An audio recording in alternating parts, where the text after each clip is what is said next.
Irmãos, hoje é a última mensagem, infelizmente, é a última mensagem da série Mover em Fé. E se você quiser assistir todas as mensagens, elas estão no YouTube e também estão no IGTV do Instagram. Então você pode assistir ou em um ou no outro. E foi uma linda caminhada de fé. Eu aprendi muito, eu espero que vocês tenham aprendido muito. Foi muito difícil fazer essa última mensagem. Eu fiquei em casa conversando com a Milene, falando: meu amor, você acha que é melhor falar isso ou aquilo? Porque tem tanta coisa para falar ainda, irmãos. Tem tanta coisa boa a falar sobre fé.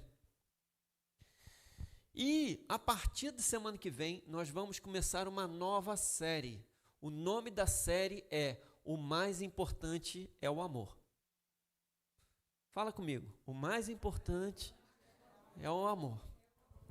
Baseado lá em 1 Coríntios 13, que ele fala: assim permanecem agora esses três: a fé, a esperança e o amor. O maior deles, porém, é o amor. Até porque a nossa visão é essa, vivendo em fé, esperança e amor. Então a gente vai estar seguindo. Só que nessa última mensagem, eu quero falar sobre a fé dos milagres. Nós falamos tanta coisa sobre fé. Nós falamos sobre a definição de fé, sobre a fé vacilante, sobre a fé como uma arma espiritual, sobre a fé que é superior, sobre a fé que é provada, mas hoje eu quero falar sobre a fé que precisa de um milagre. O título da mensagem é esse: a fé que precisa de um milagre. Sabe, irmão, quando você não tem mais opção? Sabe quando não tem mais para onde correr? Você já buscou conhecimento, você já buscou entendimento, você já buscou sabedoria, você já buscou cura nos homens. Agora é tudo ou nada. Agora é fé ou fé. É aquele momento onde ou vai ou racha. Aquele momento em que a fé não tem plano B. É ou fé ou total desespero. É sobre isso que a gente vai falar hoje. Então abra a sua Bíblia em Marcos capítulo 5. Nós vamos falar sobre fé ou morte. É quando você não vê outra opção.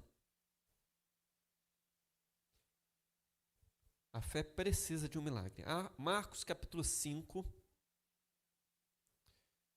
do verso 21 ao verso 43. Eu preciso muito da sua atenção. Eu vou ler muitos versículos, mas são duas histórias. Só que eu quero fazer um paralelo entre as duas. São dois milagres. Você deve conhecer essas duas histórias. Uma é a história da mulher do fluxo de sangue. E outra é da menina, que todo mundo acha que o nome dela é Talita, mas não é. Talita é menina. Talita significa menina. Irmãos, esses dois textos têm muito em comum. E a gente vai falar sobre isso. Abriu aí? 21 até 43. Diz assim a palavra de Deus: tendo Jesus voltado do barco para a outra margem, uma grande multidão se reuniu ao seu redor, enquanto ele estava à beira do mar. Então chegou ali um dos dirigentes da sinagoga, chamado Jairo. Vendo Jesus, prostrou-se aos seus pés e lhe implorou insistentemente: minha filhinha está morrendo. Vem, por favor, impõe as mãos sobre ela para que seja curada e viva. Jesus foi com ele. Uma grande multidão o seguia e o comprimia. E estava ali certa mulher que havia 12 anos vivia sofrendo de uma hemorragia. Ela padecera muito sob o cuidado de vários médicos e gastara tudo que tinha, mas em vez de melhorar, piorava. Quando ouviu falar de Jesus, chegou-se por trás dele, no meio da multidão, e tocou em seu manto, pois pensava: se eu tão somente tocar em seu manto, ficarei curada. Imediatamente cessou sua hemorragia, e ela sentiu em seu corpo que estava livre do seu sofrimento. No mesmo instante, Jesus percebeu que dele havia saído poder e virou-se para a multidão e perguntou: quem tocou em meu manto? Responderam seus discípulos: vês a multidão aglomerada ao seu redor e ainda perguntas: quem tocou em mim? Mas Jesus continuou olhando ao seu redor para ver quem tinha feito aquilo. Então a mulher, sabendo o que lhe tinha acontecido, aproximou-se, prostrou-se aos seus pés e, tremendo de medo, contou-lhe toda a verdade. Então ele lhe disse: filha, a sua fé a curou. Vá em paz e fique livre do seu sofrimento.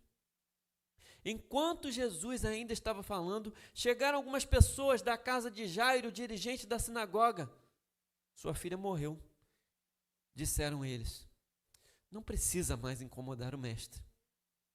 Não fazendo caso do que eles disseram, Jesus disse ao dirigente da sinagoga: não tenha medo, tão somente creia. Não deixou ninguém segui-lo, senão Pedro, Tiago e João, irmão de Tiago. Quando chegaram à casa do dirigente da sinagoga, Jesus viu um alvoroço, com gente chorando e se lamentando em alta voz. Então entrou e lhes disse: por que todo esse alvoroço e lamento? A criança não está morta, mas dorme. Mas todos começaram a rir de Jesus. Ele, porém, ordenou que eles saíssem. Tomou consigo o pai e a mãe da criança e os discípulos que estavam com ele e entrou onde se encontrava a criança. Tomou-a pela mão e lhe disse: Talita cumi, que significa: menina, eu lhe ordeno, levante-se.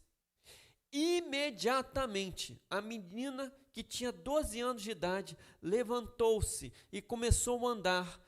Isso os deixou atônitos. Ele deu ordens expressas para que não dissessem nada a ninguém e mandou que dessem a ela alguma coisa para comer. Vamos orar? Senhor, aqui duas histórias fantásticas. Que coisa impressionante. Duas pessoas que levaram a fé delas ao extremo.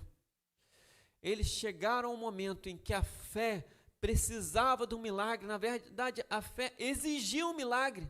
Porque ou era a fé ou era a morte. Essa era para ser uma história de morte. Essa era para ser uma história de desespero e dor. Mas é a história da vitória da fé. Senhor, nós queremos não só viver esse momento, mas nós queremos vencer esse momento. Porque todo mundo vai passar por algum momento de tribulação. Então, Senhor, em nome de Jesus, derrama sobre nós essa fé que alcançou o milagre, para que nós também alcancemos o milagre que precisamos. Em nome de Jesus, amém e amém. Irmãos, duas histórias conectadas. Duas histórias, um mesmo Jesus andando nessas histórias. Dois desesperados.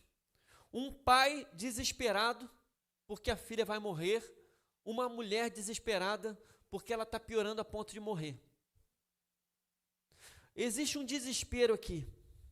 Nada mais fazia sentido na vida dessas pessoas a não ser a cura por Jesus. E as duas histórias estão conectadas por várias razões. Por exemplo, é o mesmo local, é o mesmo tipo de desespero. São duas mulheres e as duas têm 12 anos para contar. A primeira mulher tem 12 anos de doença. A segunda menina tem 12 anos de vida. Irmão, pode ser coincidência ou pode ser jesuicidência, mas o número 12 na Bíblia representa o povo de Deus. A gente vai chegar em Apocalipse às 6 da manhã, pode se preparar. E uma das coisas que eu vou falar lá, já estou dando um spoiler aqui, é que o número 12 tem a ver com o povo de Deus. Então não me pergunte, pelo amor de Deus, se Deus vai salvar só 144 mil. Você não tem o direito de me perguntar isso. Porque se você lembrar que 144 mil é múltiplo de 12, você vai entender que esse número é um símbolo e não um número. Então, não se preocupa, se você tem amigo que é daquela religião que crê que só 144 mil vão se salvar, eu quero te dizer, nem na religião dele tem só 144 mil. Então, não dá. Mas nessa história aqui, irmãos, são 12 anos de sofrimento. 12 anos de vida, 12 anos à beira da morte. O que você preferia? Sei lá se eu posso fazer essa pergunta. 12 anos em que você tem que ser um ser isolado, que você não pode tocar nas pessoas, que você tem que ser ermitão, você não pode tocar nas coisas, irmãos. Essa mulher com fluxo de sangue, ela não podia tocar nas coisas. Tudo que ela tocasse se tornava impuro. Essa mulher tinha que entrar na cidade gritando em alta voz: imunda, imunda, para que as pessoas se afastassem dela. Ninguém podia encostar um dedo nela. Irmãos, que história fantástica. E o outro lado da história, essa criança, uma filha querida, amada, viveu muitos sorrisos e de repente, de uma hora para outra, depois de 12 anos de vida, essa menina está a ponto de morrer. Qual a história é pior? Nem sei. Porque para o judeu, irmãos, não tem só a ver com filho. Filho não significa só filho para o judeu. Filho significa genealogia. Para você marcar o seu ponto na história como judeu, você tem que ter filhos e filhos de filhos, porque você vai ser lembrado ao longo da história. Você não passou pelo mundo, você marcou a sua história nesse mundo. O único jeito de você marcar a sua história como judeu é tendo filhos, porque você faz parte de uma genealogia judaica. Então, quando esse homem, ele clama pela filha, ele está dizendo: eu estou desesperado, o meu mundo vai se acabar, a minha história vai se acabar, a minha filha pode morrer. O que você faria? Irmãos, os dois casos precisam de um milagre, concorda comigo ou não? São dois casos em que a fé precisa de um milagre, ou a fé exige um milagre. Eu não quis colocar o título "A fé exige um milagre", porque às vezes, dependendo de como você usa a palavra exige, você está achando que você vai virar para Deus: Deus, só tem obrigação de acontecer. Não, o que eu estou dizendo é que as circunstâncias exigiam um milagre, porque ou era um milagre ou era a morte. E eu quero falar, irmão, sobre quais decisões você precisa tomar nesse momento do desespero, para que a sua fé alcance um milagre. Quem quer que a fé alcance um milagre? Diga amém. Amém. Glória a Deus. Você pode escrever amém aí também no chat. Primeira coisa, você precisa decidir a quem você vai dar ouvidos no momento do desespero. Eu quero ler 3 versículos, 35, 36 e 40. Vai lá, vai para o texto. Enquanto Jesus ainda falava, irmão, olha isso, Jesus ainda está falando. Chegaram algumas pessoas da casa de Jairo, dirigente da sinagoga. Sua filha morreu, disseram eles. Não precisa mais incomodar o mestre. Irmãos, eu não entendo por que uma frase tem a ver com a outra. Eles darem uma informação que a menina morreu, ok, concordo. Mas eles dizerem para Jairo que ele não precisa mais de Jesus, é meio do tema essa história, fala a verdade. Não, fala que não foi o recado do próprio Satanás aqui. Não, sua filha morreu, ok, podia ter parado aqui. Mas ele vira para o Jairo e fala: sua fé não adianta mais nada. Acabou, morreu. E no verso 36, não fazendo caso do que eles disseram, Jesus disse ao dirigente da sinagoga: não tenha medo, tão somente creia. E o verso 40, mas todos começaram a rir de Jesus. Ele, porém, ordenou que eles saíssem. Tomou consigo o pai e a mãe da criança e os discípulos que estavam com ele e entrou onde se encontrava a criança. Irmãos, imagina isso, você tem amigos, não tem amigos? Mas imagina que chega uma hora, os amigos, ao invés de te motivar, estão ali para te destruir. Que amigo esse, hein? Que amigo da onça, irmão. O texto diz que enquanto Jesus falava, irmãos, Jesus estava falando o quê? Jesus estava abençoando a mulher. Jesus estava dizendo: a sua fé te curou. Jesus está dizendo: o milagre veio para você. Mulher do fluxo de sangue, a sua história acabou, a sua vida voltou. Você pode tocar nas pessoas, você pode abraçar sua família, você pode abraçar os seus irmãos. Irmãos, enquanto a gente está se alegrando de um lado, vem um instrumento do demo para falar coisa do outro. Irmãos, eu fico pensando nessa história, se eu fosse Jairo. Pensa comigo, Jesus chega no barco. Quem foi a primeira pessoa que chegou no barco? Eu, Jairo. Saí correndo desesperado, me joguei aos pés de Jesus. Clamei Jesus, Jesus vem correndo, minha filha vai morrer. Jesus vem vindo atrás de mim. No meio do caminho aparece uma mulher.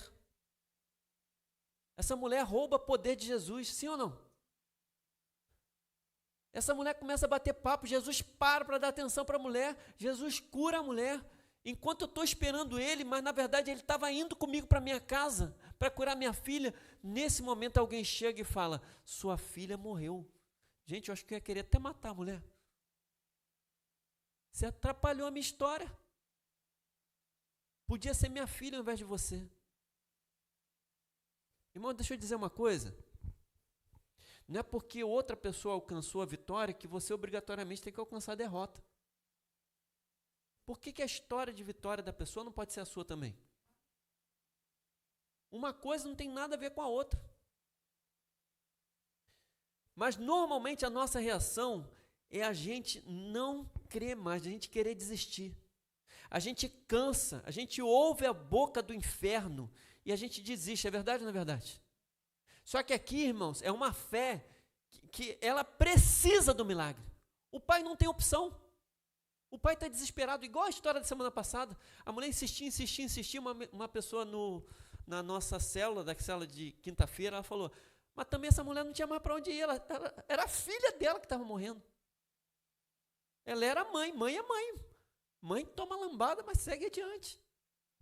Irmãos, nessa história aqui, você precisa decidir a quem você vai ouvir. Porque se você ouvir a pessoa errada, você não vai desfrutar do milagre.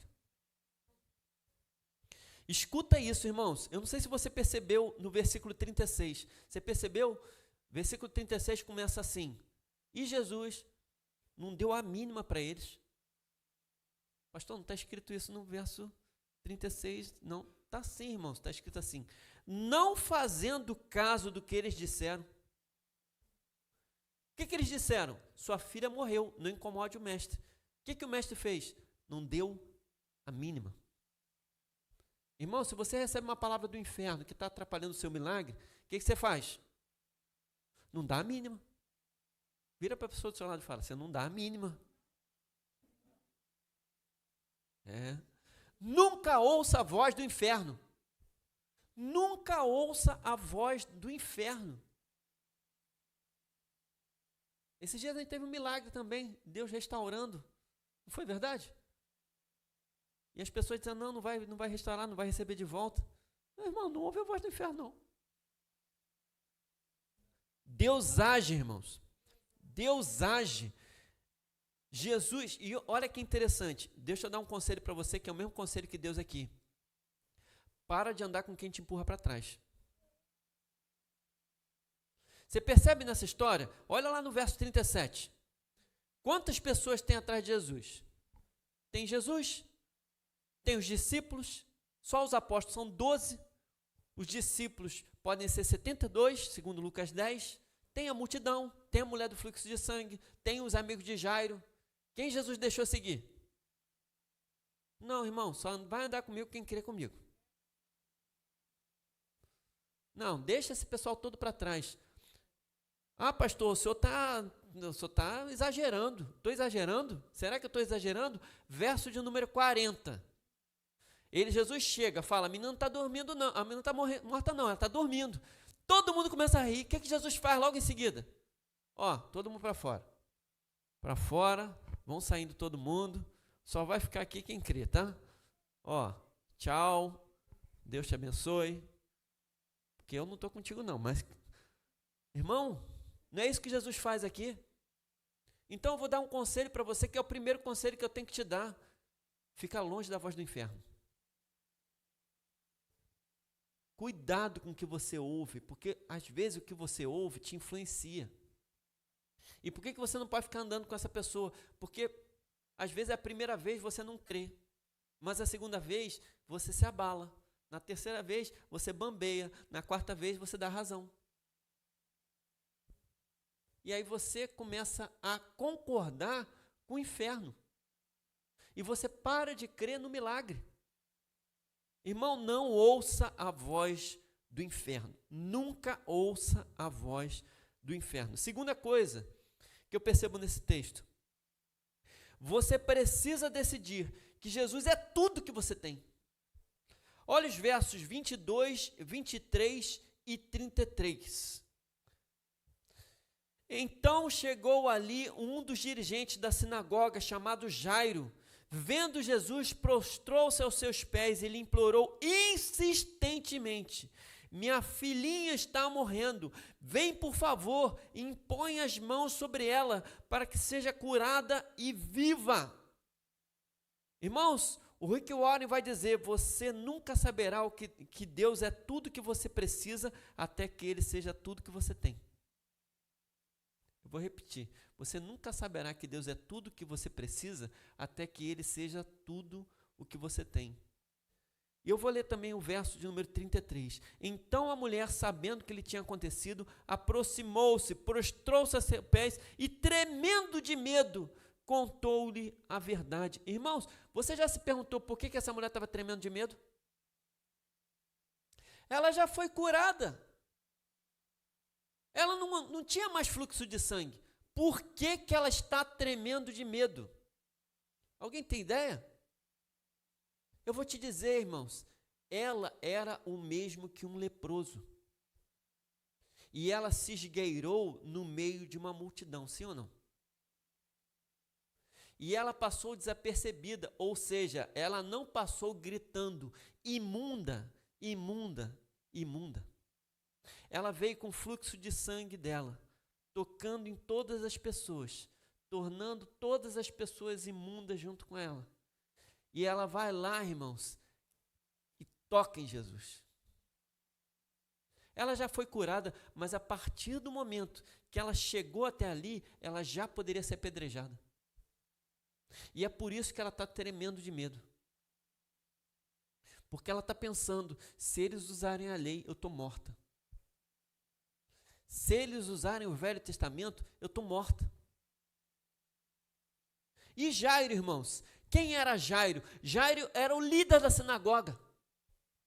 Ah, pastor, o que isso tem a ver? Irmãos, a primeira coisa que Jairo faz é se jogar aos pés de Jesus. Deixa eu te contar, os judeus estavam em rixa com Jesus.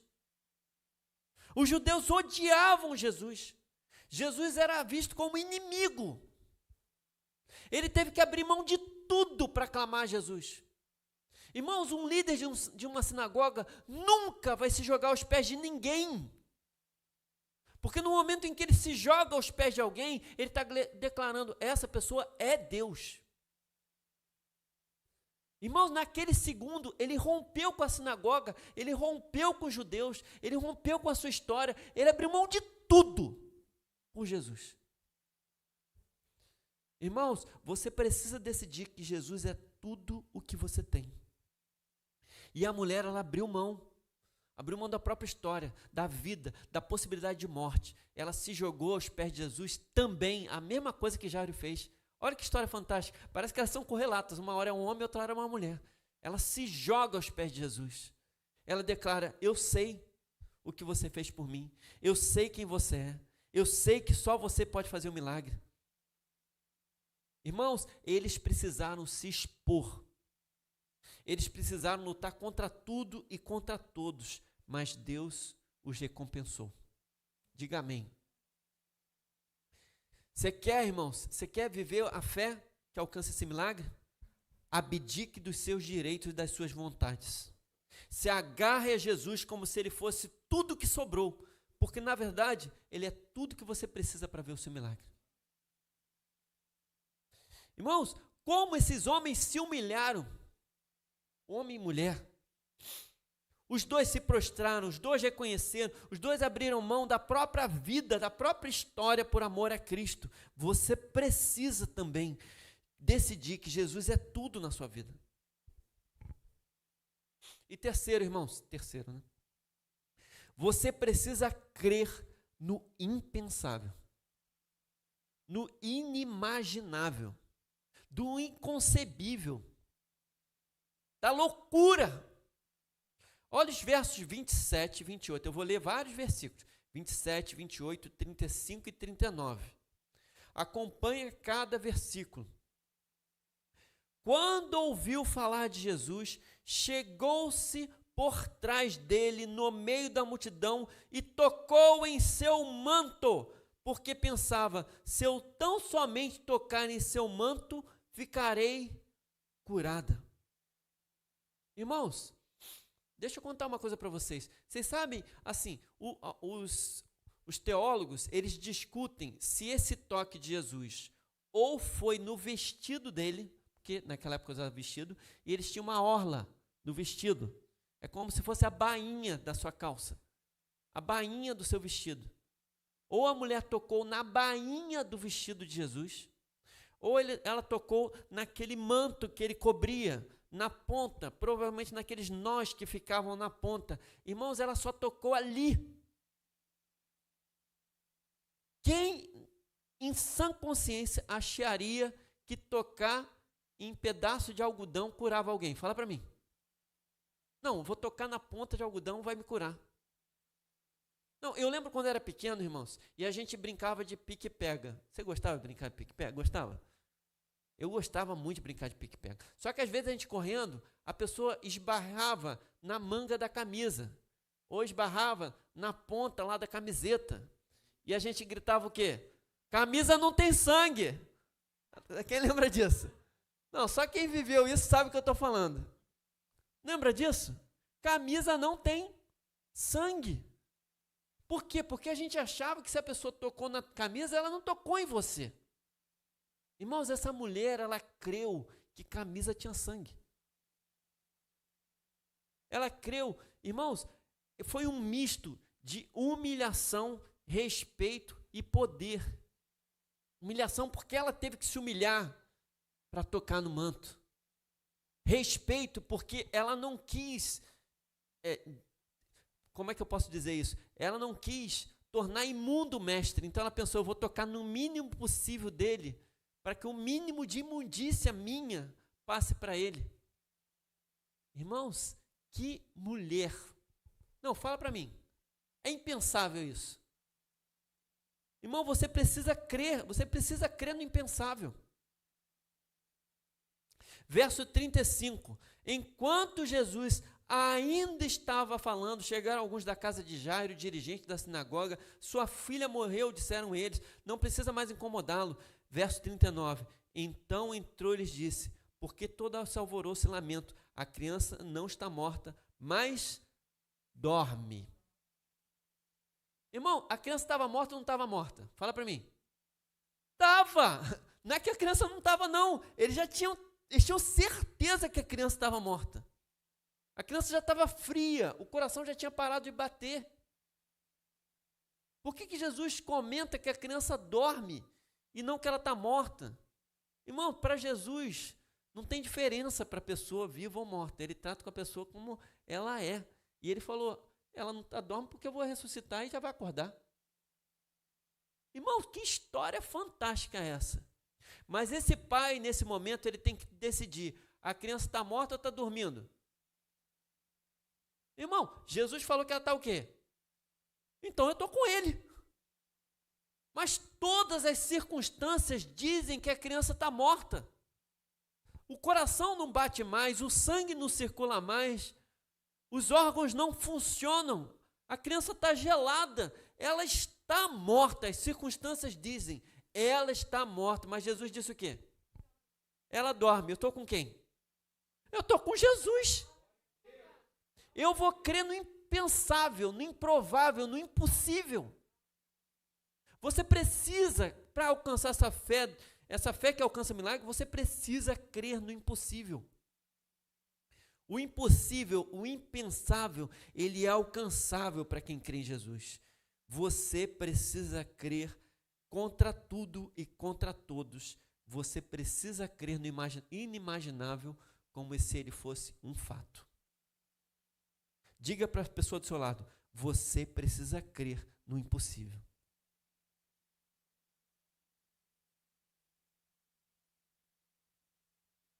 Irmãos, essa história é fantástica, essa história é miraculosa, essa história é poderosa, essa história é a história da fé que alcança o milagre. Irmãos, existem coisas que a gente tem que viver nessa história que tudo diz que não, e você em tudo para que diz que não, você tem que dizer, a resposta é sim. Se Deus disse que sim, a resposta é sim, e acabou. Eu estou com Ele. Mas a gente tem que lembrar que no meio do caminho vai ter gente dizendo que não? Vai. No meio do caminho vai ter circunstância dizendo que não? Vai. No meio do caminho vai ter gente rindo de você, dizendo que você é louco? Vai também. E no final quem vai experimentar o milagre? Você ainda vai rir de todo mundo. Não vai não. Não, você vai bater palma com todo mundo. Eu acho engraçado essa história de riso, irmãos. Vou só associar com uma história que a gente lembra. O nome Isaac é uma condenação. Você sabia disso, não é isso? Você sabe que o nome Isaac é uma condenação.